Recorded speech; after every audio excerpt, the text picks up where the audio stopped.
let's talk about the ongoing issues involving trans activists and their demands for rights, which I'm never quite sure what they think. They haven't got the same rights as other people. But let's talk about that with Peter Tatchell, who calls himself a human rights activist and joins us now. Very good afternoon to you, Peter.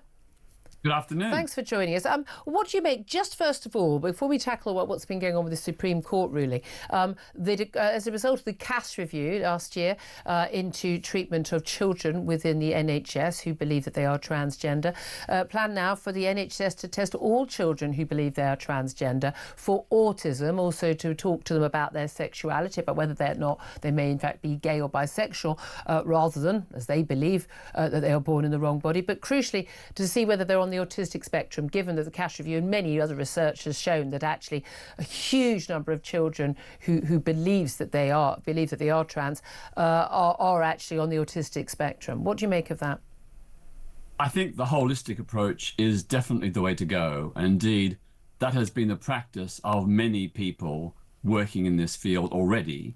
But yes, if there are other issues that may affect people who seek treatment for trans, then all the other potential issues in their lives should be thoroughly investigated. My only concern is that this may further delay treatment, if treatment is indeed designated and approved. Well, that's a good thing, isn't it? I mean, given that the treatment, as you say, is basically puberty blockers, although that would be illegal under the NHS right now, but we know that there are going to be studies and reviews which would allow this to happen basically by the back door, that actually this is a one-way route for an awful lot of young people into having their bodies and their lives changed forever. Incredibly damaging. No evidence that actually this improves their lives, improves their happiness levels.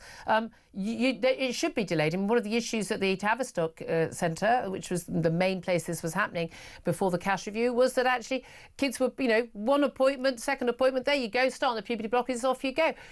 I mean, major mental health and physical treatment for children should be something you take slowly, shouldn't it?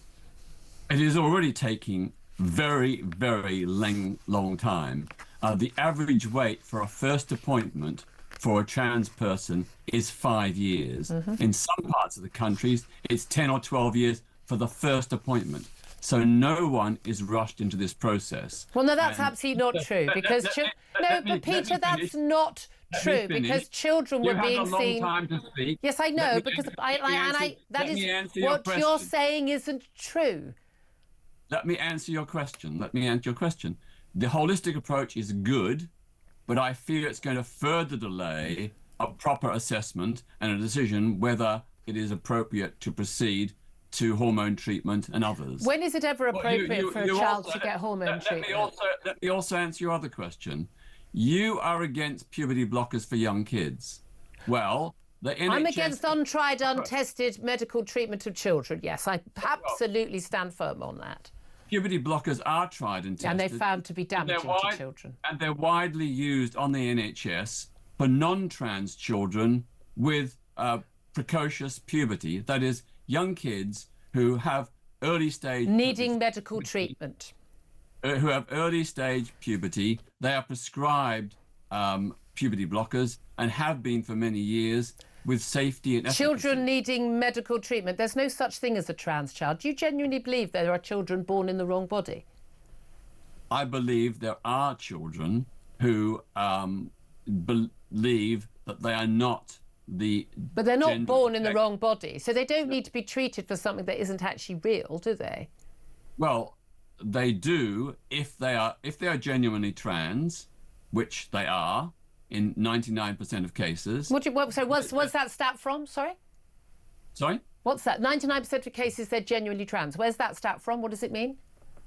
Well, we know from the evidence that puberty blockers have been prescribed with great benefit to thousands. No, we don't. No, that's not what any of the studies say. Stop interrupting me. Don't be so rude, please. No, well, stop saying things that aren't true, Peter. I let you speak. Oh, that's very good of you.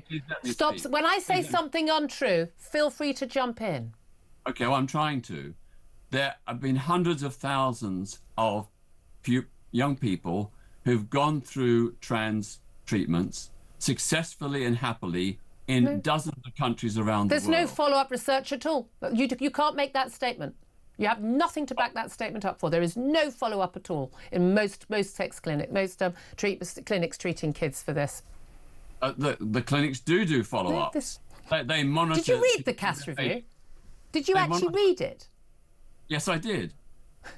And yet you're still making those statements. Yes, and CAS did not say that young people should be denied puberty blockers and hormone treatments. They said they should only be applied with caution, and that is correct. Because the evidence for them was actually that they were not good for children. But okay, I just want to clarify that you believe that 99% of children who are genuinely trans. I mean, no child is born in the wrong body. It's an impossibility. But an awful lot of children seem to think that they are.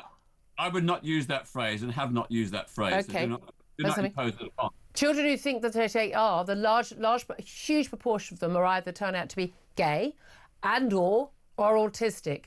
That's a very strong argument for not giving this sort of absolutely, no turning back treatment to any child, isn't it?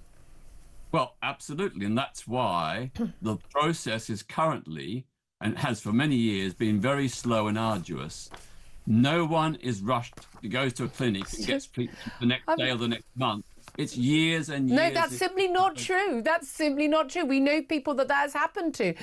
Honestly, some people may be waiting a long time. A lot of people don't. Right, look, let's come on to another issue. We had that Supreme Court judgment, which didn't change the law. It clarified what the law is now, what it is in the future, and what it has been since 2010 and the Equality Act, which established the rights of women to single-sex spaces, single-sex services and the like. An awful lot of bodies, whether it's NHS hospitals, whether it's Girl Guiding over the weekend and others, have basically said, some theatres and things like that, said, well, we're going to carry on, we believe, they say, respecting trans people's rights, and we are going to continue to allow men who identify as if they were women into the women's toilets and women who believe they identify as men into the men's toilets. Now, that is in breach of the law. Are they right to do so? Well, first let me say there are two very important issues here: the rights of women and the rights of trans people. We have to find a way, wherever possible, to reconcile them and to ensure that both are protected. Biological sex is a reality. It's very important. Some women are women based on chromosomal sex, and that's correct. Some women are women based on gender identity. That is different, but it's equally valid. No. The only women are based on biological sex. And then there are men who either mistakenly or claim to believe that they are women. But they're not actually women. They're not women in law, and they're not women in practical reality. They are men. The Supreme Court did not define what biological sex means. Didn't. What? So biological. You think that the Supreme Court ruling on biological sex of women includes men who believe they're women? No, I didn't say that. I said the Supreme Court did not provide a definition of biological sex. It really did. No, it didn't. What did it?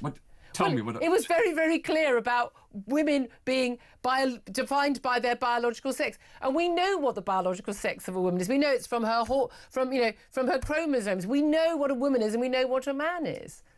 Well, so how can you be a woman if you're a man? Biological sex encompasses a range of different characteristics, primarily chromosomes, but also genitals, reproductive organs, hormones, and different ones from men, and secondary sex characteristics. So there's a multiplicity of things that define biological sex. So sadly, the Supreme Court did not give guidance on what it defines. No, it doesn't need to, because we know what biological sex means, and it means I'm a woman and you're a man, and it's blatantly obvious to everyone you're a man, and it's blatantly obvious to everyone I'm a woman because of our biological differences. So how can you claim some women are women? I hate to tell you, I'm not a subset of women. I'm the only kind. Some women, i.e. all women, are biologically women, and some men who think they are women can wear what they want, live their lives as they want, call themselves what they want, that's fine. But they're not women, and they're specifically not women in law. So what should those organisations do where they've been told explicitly by the Supreme Court that the law is, and has always been, that women are only the people who are allowed into women's single-sex spaces, and men are not allowed into them, whatever they call themselves, whatever certificate they've got from the government, and whatever they've had done to themselves or not had done to themselves, whatever they think of themselves. What should those organisations now do? Should they obey the law, or should they continue to allow men who believe they are women into women's spaces? You have failed to provide a definition of biological sex. Haven't. The Supreme Court has failed to provide a definition. You don't know what a woman is. In law, definitions are very important, so we avoid confusion and we ignore injustices and ensure fairness. But let's that pass. No, let's not let that pass. I know what a woman is. Everyone knows what a woman is. Even Keir Starmer apparently miraculously knows what a woman is. Do you genuinely believe that a man with male chromosomes, penis and 2 testicles, genuinely, who says, I am a woman, whether they've got a gender recognition certificate or not, that person is a kind of woman? Well, I have a friend who is intersex. We're not talking about intersex. Yes, because you think... No, we're not talking about intersex. That wasn't the question I asked you. You think it's simple. It's not There are simple. a tiny percentage of people who are intersex, but we're not talking about that. I'm asking you know the question I asked you. Why don't you answer that question? What are they going to do? What are intersex people going to do with this? That's not the issue, and you know it's not the issue, because we haven't had intersex people making threats against women and people like J.K. Rowling for the last 10 years. Most trans people do not make threats against anyone. Oh, but you're not on the internet very much then, Peter, by the looks of it. Yeah, a tiny minority have done bad things, and I've condemned them. I've opposed harassment, abuse, threats, and insults. But it still keeps coming. And apparently a lot of them want to urinate all over us, apparently. It comes both ways. Do you think that a man who thinks he's a woman is a woman? That was my question. Because I defend trans women, I've been threatened with rape, murder, having my house burnt down, and being castrated by people who supposedly are feminists. Really? I do not believe. I've never seen any abuse from that side. Like that. Not all feminists are like that. Yeah, you don't have to be a feminist for things. You are keen to generalise. I asked you a question. Do you believe that a man who is physically intact a man, is chromosomally a man, but who believes himself to be a woman, regardless of how he dresses, what certificate, piece of paper he has in his hand, do you believe that he is a woman? No.